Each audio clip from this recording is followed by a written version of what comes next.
Welcome to the Dr. Yasmin Davids Leadership Institute and the Multicultural Women Executive Leadership Foundation's Ambassador Spotlight, where we highlight the stories, the glories, trials, and tribulations of our alumni ambassadors who are top movers and shakers in their industries. Today, I interview Laura Santo, alumni and winner of the 2020 Leadership Advocacy Award, engineer and senior project manager at Turner Construction.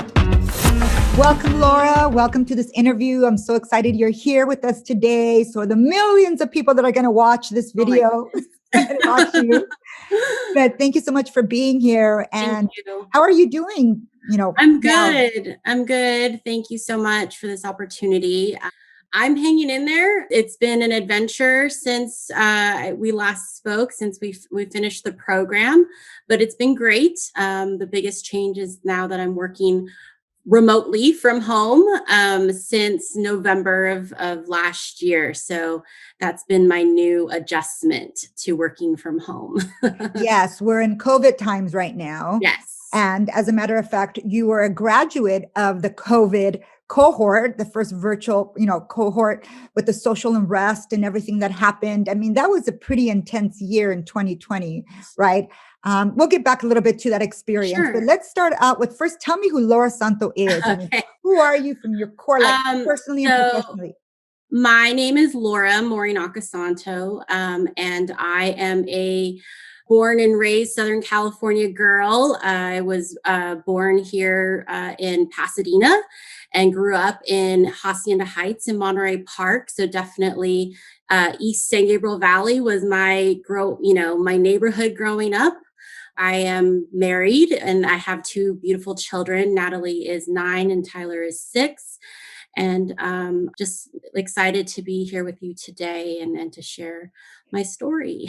Yes, absolutely. I saw that you went to Flint Ridge. Yes. Was it Flint Ridge High School?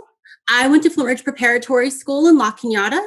I attended there for high school, so 9th through 12th grade. So after finishing elementary and junior high school in Hacienda Heights, I did attend Flint Ridge Prep in La Cañada. So that was definitely a unique change as well.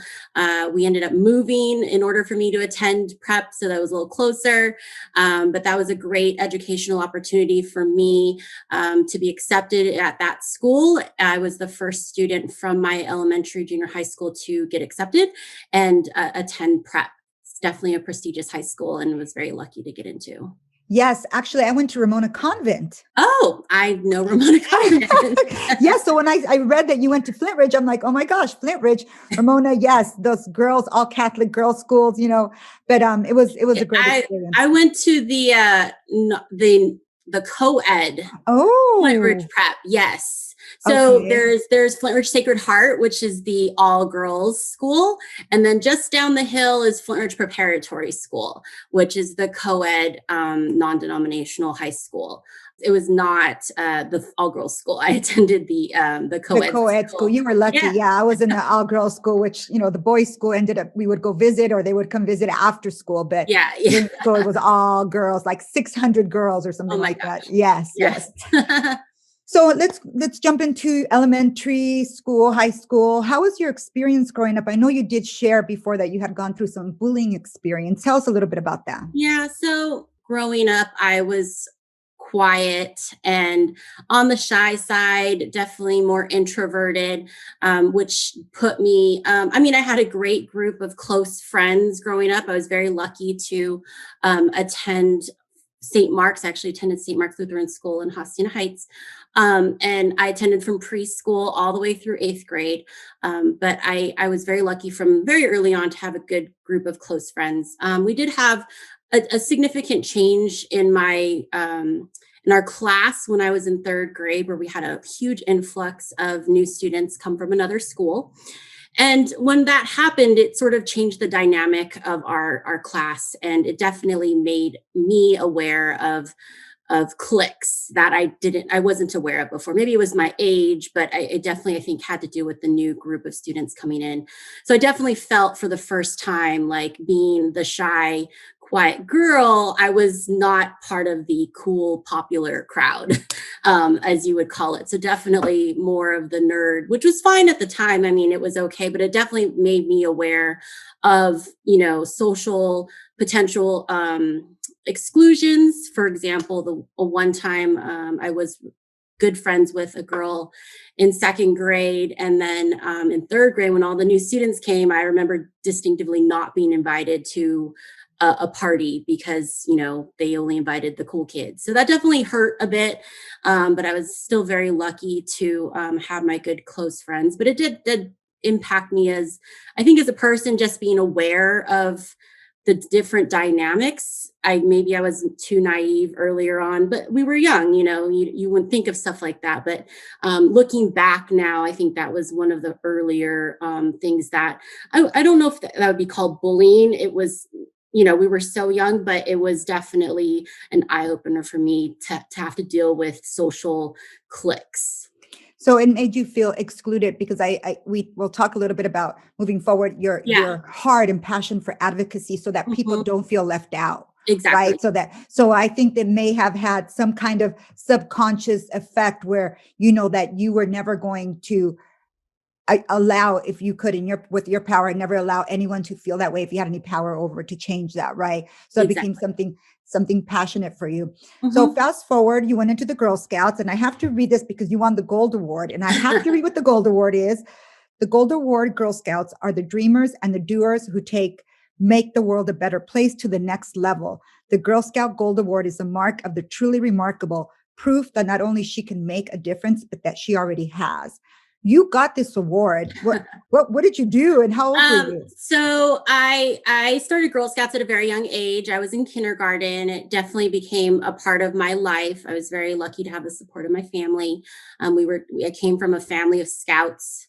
My grandfather was an Eagle Scout, and so on and so forth. So definitely that was part of our family dynamic. And so when most girls sort of, decided to lead Girl Scouts, because Girl Scouts is very education oriented, lots of extra paperwork and things to learn and lots of new things. So it definitely, girls started leaving around third, fourth grade. But it was definitely something that I enjoyed, and I expressed that to my mom. So she found me another troop to be a part of, and this troop was in the Japanese American community, which was a great opportunity for me too, because I didn't live close to the Japanese American community. So most of my elementary school friends were not Japanese American. So this was an opportunity to get more involved in our community. And this was in downtown LA. So that was a great opportunity to do that. And it started off, well, but as, all things go on, as we started getting a little bit older, had some, again, social exclusion situations where some girls were not so nice. And I still don't know why, they weren't. And I question that, but I know I was different. I came from a different school.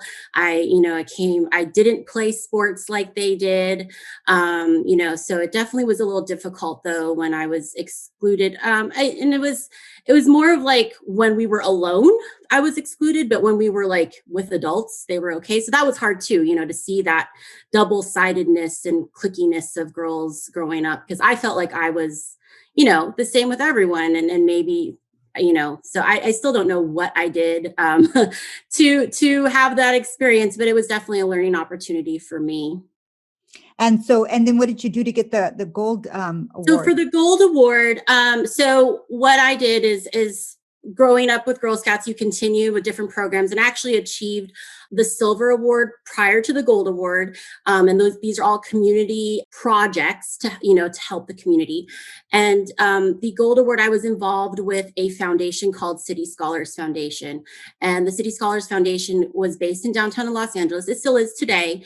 And it at the time supported after school programs in the inner city by helping educate them, provide additional resources, which which was a great opportunity for me to get involved in another aspect and give back to the community. My gold award was to create a resource to provide for students in the after school programs, to give them resources, free resources to apply to colleges, because I felt at the time that working with this program, the City Scholars Foundation, I recognized the need that not everyone had the resources to apply to college. And I thought that was something that definitely I could provide through research and through my involvement, provide that resource. And we did do, and that was my project. So once again, you don't want people to feel excluded from the opportunity of being able to participate, right? To be part of, what other students had was easy for them to access, right? These Exactly. resources. I mean, I was very lucky to go to a private high school where we had, the full resources to help us apply to colleges. And I knew not everyone had that opportunity. So that was something that definitely was an eye opener for me when I was involved with City Scholars, but definitely something I thought I could help others with. Well, obviously you did an amazing job because you won like the, gold award, which is It huge. was a lot of work, a lot of reports, but it was a great experience. I mean, that's something where I learned I had to go before the council and make a presentation.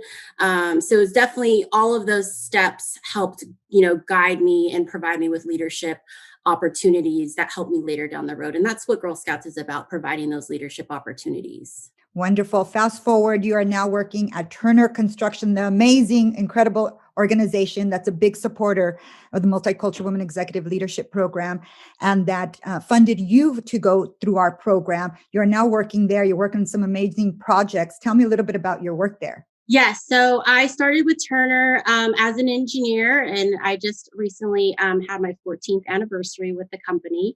And I've been very lucky to work on pretty big projects, and something that really captivated me with the construction industry was to make that impact to the community, to our skyline, and to be a part of the changes in our community.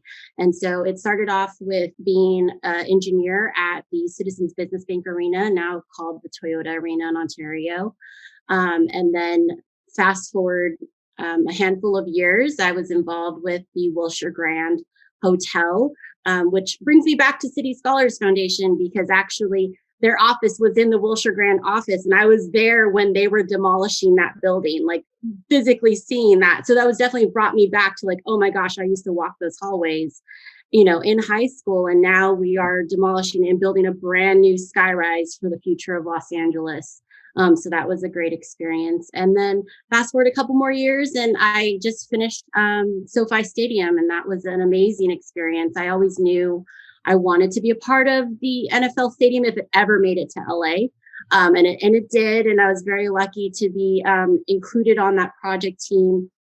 I learned a lot doing trade management of trades that I'd never done before, but it was a huge experience, great experience. But we were very successful, finished that last year. But most importantly, I think my role the last 2.5 years at SoFi Stadium was a little unique. I was project controls manager, so I was in charge of the budget and project controls of the stadium. So that's a huge responsibility, and it provided a great visibility within my company that has helped further my career to where it is now. Wonderful. That's great. Go back a little bit to, I think you're fourth generation Japanese, right? Tell me a little bit about your experience growing up Japanese in America. So as a fourth generation Japanese American, so that means my great grandparents on all four sides of my family were the ones that came from Japan to the United States. That also means all four of my grandparents were born here in the United States, and as well as obviously my parents and myself. So it was definitely something I'm very proud of. I'm very proud to be a Japanese American, but it's definitely been an eye opener for me as to how we learn about history, and something that has impacted impacted me. I am the oldest grandchild on both sides of my family. So I did have probably the closest relationship with all four of my grandparents, just because I, had the longest time with them, and they had a huge influence on my life. But I definitely, as I grew up and learned more about the social inequalities that occurred during World War II with the Japanese American internment camps, it was an eye opener when I was in U.S. history in high school, and it was literally one paragraph. And to me, I was like, how could such an injustice be one paragraph in a history book when there's so much more behind that? And because I was a minority at my high school, I was the only, one of the only few Japanese American females at my school. I felt it. I took it upon myself to share the story, or share at least my story of being a Japanese American and how my grandparents were affected, in World War II, and how it's affected our community to this day. If you look at our Japanese American community compared to the other Asian American communities here in the United States, it is vastly different. And that is because of the effects of the internment camps here in the United States during World War II. Well, that's so intriguing. Now I have to ask, how is it different? Tell us. We want to know. Like, for one thing, for example, we were Japanese Americans, most of them were so proud to be Americans that, they followed through, and they went to camp. Like, they lived in these internment camps, even though they were US citizens, most of them. And so they wanted to prove that they were good US citizens. And by doing that, they encouraged their children to learn English, to assimilate to society, and not learn Japanese. I don't speak Japanese. And, if you were to talk to other Chinese, Korean American, they speak Chinese or Korean, because that's something that was brought up in the home. In our home, it was not encouraged. And unfortunately, that's made an adverse effect to our community, as we have, in a good way, become way more diverse. But in a bad way, we've sort of lost some of our very integral parts of being Japanese.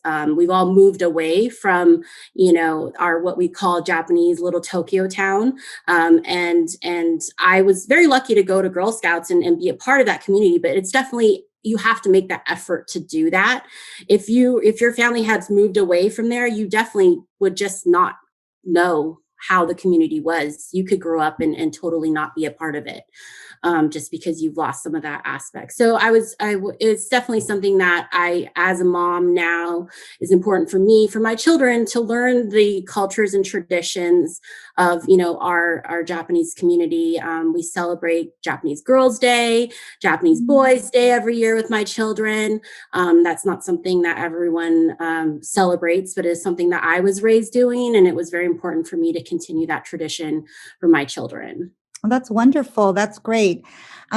So fast forward now back to Turner Construction. You're there, you're working, and you get this opportunity presented to you to participate in the Multicultural Women Executive Leadership Program. How did that opportunity come up, and why did you choose to participate? So I was introduced to the program by a couple of former graduates that also work for Turner, Ramah Akkad and Leah Turner. And I used to work with them up in Northern California. So we have this great network. And so they shared the program with me. And after reading more about the program, I thought this would be a wonderful opportunity for me to expand my leadership, knowledge base, and also to hopefully help take whatever I learned with my future, or with my team that I had at the time. It was very unique that at the time that I applied to the program, I was leading a team of mostly females, which is unheard of in the construction engineering industry. But it was something that I was very proud to be doing. And so I thought this was a great opportunity for me to learn and also be able to share with others. And how was your experience? So I definitely did not think that the program, I knew I would learn from it, but I was assuming it would be more like tips and tricks. Like, this is just, stuff that you could do to help you. But in return, I actually gained a sisterhood of, strong women that not only, care about each other professionally, but also personally. And that's something that's been a great, thing for me because, growing up, I talked about being shy and having some good friends, but not a lot of friends. So this was an opportunity to provide another group of multicultural women to help support me in my career as I move forward. And I just thought of this question right now. As far as the multiculturalism within your group, because there's groups within the cohort, did you learn about other cultures in conversations with your fellow sisters in the program? I mean, we definitely shared our stories, and sharing those stories provided me insight into their cultures. I'm not sure if we went deep in, but it definitely made me, help me. I mean, I grew up in Southern California, so when people look at Southern California, we're already pretty diverse. My elementary school friends were very diverse, and so I feel like I'm pretty well supported in that aspect. But it did help me have actual connections to people beyond that. I mean, because I don't keep in touch with everyone that I used to. But so now this is another opportunity to do that. Wonderful. And so then you decided that you wanted to be an advocate for multicultural women within Turner Construction, which is actually, this is the first time where you and two of your colleagues went in and made an appointment or basically sat with executive leadership to talk to them about you want to be a voice for multicultural women, right? Why?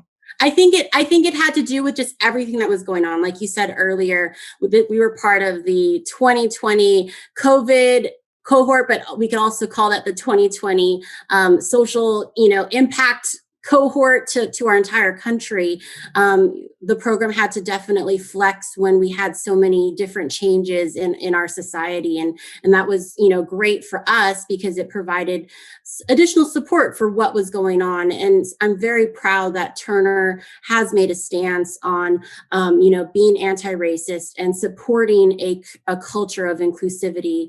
And so that was definitely important to me. I was surrounded by it. And because of that, I really wanted to make sure we shared what we were learning with the program with our company, because our company at the time was trying to also educate the entire company. So I thought, okay, with the other ladies, how can we support the company with what we're learning? And through my network of how I've connected with the company, we did take that opportunity to meet with senior leadership and introduce you and the program to our leaders of Turner Construction, and hopefully we'll be able to provide a connection further on and collaboration. Absolutely. Because you ended up winning the advocacy award with two of your colleagues. And I do know that somebody mentioned that you were on a call with your CEO and that he mentioned it on the call, right? Yes, the award? Yes. Peter Davern is our president and CEO. He's amazing. And he acknowledged the three of us winning the award, which, I mean, if you were to talk to any other company, they probably would be very proud of their employees, but that wouldn't necessarily mean it would make a, weekly webcast. And it did, it made our weekly webcast, and it was, shared throughout the company of what our involvement was. And it's just something that we're happy to be a part of. We want to continue the conversation. We want to continue the dialogue of supporting one another and caring for each other, and sharing what we learned at the program with others. So tell me a little bit about how it is to be a woman in the world of construction. Because you're an engineer, right? Yes, okay. I'm an engineer by trade, but now I'm basically a project manager. Yes. And so it's definitely unique. When I started with Turner, I definitely felt like the minority female, on top of being Asian American. So I felt both aspects of that. And but thankfully, very quickly after I started the company, Turner recognized that there was a lack of diversity, and they've made that effort to improve upon that. And that was, a huge aspect. And it was great too, because it provided me an opportunity. Since I started with Turner, I have been involved with college recruiting. And so that was a way for me to participate in working towards a more diverse group of recruits. That's something that we're working hard with. And I wanted to make sure that, not that I experienced anything really. I was actually very lucky. I don't think I'd experienced anything that I felt threatened or, looked down upon because I was a female or an Asian, but I definitely felt different. And so I wanted to make sure that these future women and multicultural women, or women in general, didn't feel that they had the support, of people, because as I realized as I'm moving up in the company that there are not as many women as one would think above us, and so we really have to stick together, and that's where I wanted to make sure that as I continue to recruit these females, I stay in touch with them. I'm in part of our training program here in Southern California, keeping an eye on making sure that everyone is learning as much as they can so they can move up in their career as well. And yeah. So once you recruit them and they come in, you keep tabs on them to make sure they're okay? It is part of, I guess, maybe USC, our Turner USC family. So I recruit specifically, or I have been recruiting specifically at USC for Turner. So all of the engineers that I'm involved with recruiting are from USC. So of course we want to stay together and be our Turner Trojans. And so we do keep in touch. And so I may not see them on a day-to-day basis, but I do know them. And when we have those conversations, it's a great opportunity to keep in touch. And so people are like, how do you know so-and-so? I was like, well, I was part of recruiting them because they went to USC. So definitely that's a great aspect, at least for me, an opportunity to be a part of that recruiting process, and continuing that relationship after they start with us. Do you feel that what you needed is different from what they need now in an organization at Turner or any organization, as far as, women, multicultural women, the needs you had when you came in versus 14 years later, the needs they have? Do you think they're the same or different? I think it's changed because I don't feel like they really maybe feel the way I did, because Turner is making a huge effort to create employee resource groups. So, we have a young professional group, we have a diversity and inclusion group, we have a women's group. So that's already in place. So now it's just me being a part of, supporting those groups, because those didn't exist when I started. So now they have some kind of support system. When you started, Yes. It was nothing. No, right. So, Wow. not that I'm not a part of any of those we're all part of the groups. And I'm not a leader in any of those specific groups, but my role that I took is, as I'm recruiting them, being an additional resource, because I keep in touch with them as they move along. So it's great, because when you talk to them, you're like, oh, how are you doing? Oh my gosh. When I call them about training, they all know that they can reach out to me, and they know me. I'm not just another stranger, in the company. They know me because I was part of the recruiting process.